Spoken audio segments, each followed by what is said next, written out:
So this next thing, I want Joy to chime in on this.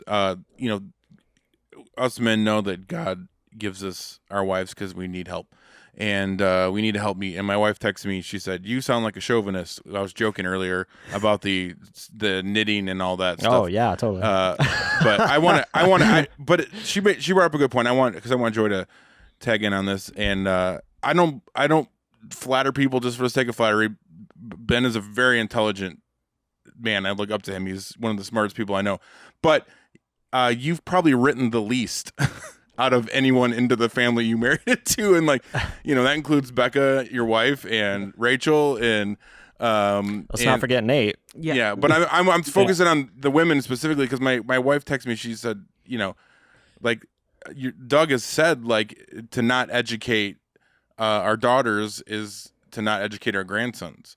And so, when I was joking about that earlier, my point is I still want my daughters to not be just dum-dums that stay at home and, cook things. I still want them to be intelligent and be able, because they're going to then teach my grandkids. And so I just wanted to hear, I'm glad she brought that up. It was a great point. And I wanted to hear Joy's thoughts on that.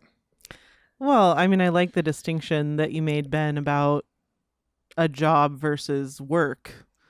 And I think that being a wife and a mom, or even just a single lady in the church, there's a lot of work for women, especially work done cheerfully and faithfully. And I do think it's a little unfortunate that we've started to view the tasks and work for women as a job that you kind of clock in and out of. And I think it's created, it's created laziness. And then I think there's entitlement that kind of jumps on once the laziness goes by. Sure. So I think that, obviously I think women should be educated. Yeah. I think that, goes without saying. And I think that there's plenty of education that can be accessed without attending, a building. Sure. And so that whether or not you would actually go attend at a physical school would be totally your business. Mm-hmm. And I would recommend if you're a young lady listening, your father's business, certainly. Ask your dad and your mom.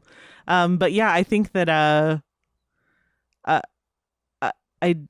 there's a lot of work for women that may not require you to go to a building, but I also think that all the very smart and shrewd women that I know seek more,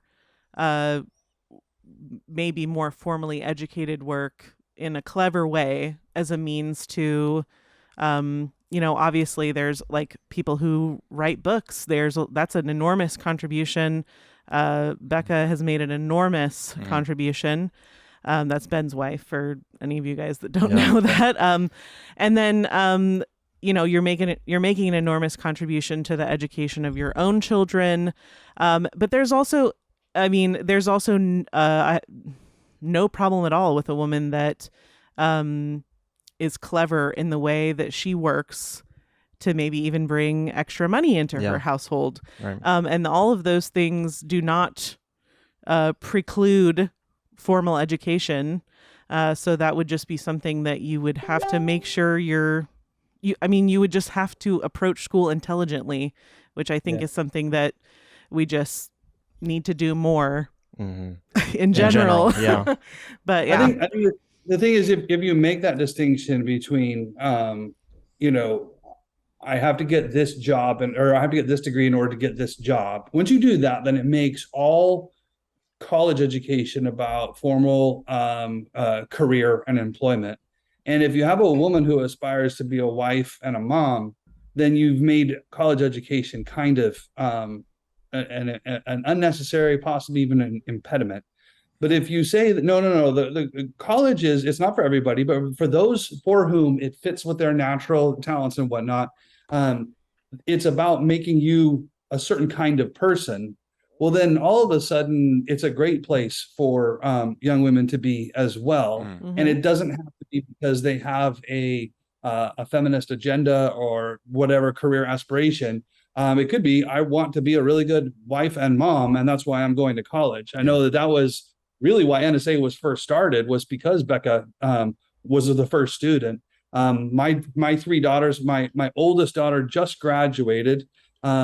And actually, the funny thing is she's about to go to cooking school for 3 months, and it's purely for that's irony right there. yeah, it's purely for the heck of it. It's sort of like, yeah, I know she's treating herself. She's going to the Cordon Bleu school of cooking because I think she just wants the adventure. But she did NSA to be a certain kind of person, and you know, a lot of this, you know, is. Honestly, my wife's book, Even Exile, I think kind of captures a lot of what we're describing. Yeah. And it's a documentary on the Canon app. But the other thing is, yesterday, I think another documentary just dropped called Come and Welcome or something like that. It's about hosting people.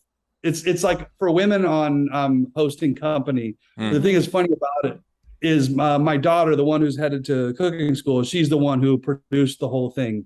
Wow. She's quite talented, and it comes out of that NSA education, but it's not because this is, you know, she's aspiring to be full-time in this field. Yeah. But all of my daughters are going through NSA because I want them to be this kind of person. Yeah. Come and see is what it's called, in Yeah. case anyone's interested. Okay. Well, and then certainly I don't think it's wrong, you know, because education is more about the type of person you want to be. I don't think there's anything wrong with that little 30% drop-off rate if you do happen to find someone. Yeah. and you just, you know, you're, like you said, there's some back-to-back kids, and all of a sudden you're like, oh, this is not... I'm busy. Continuing this education right now is not you know...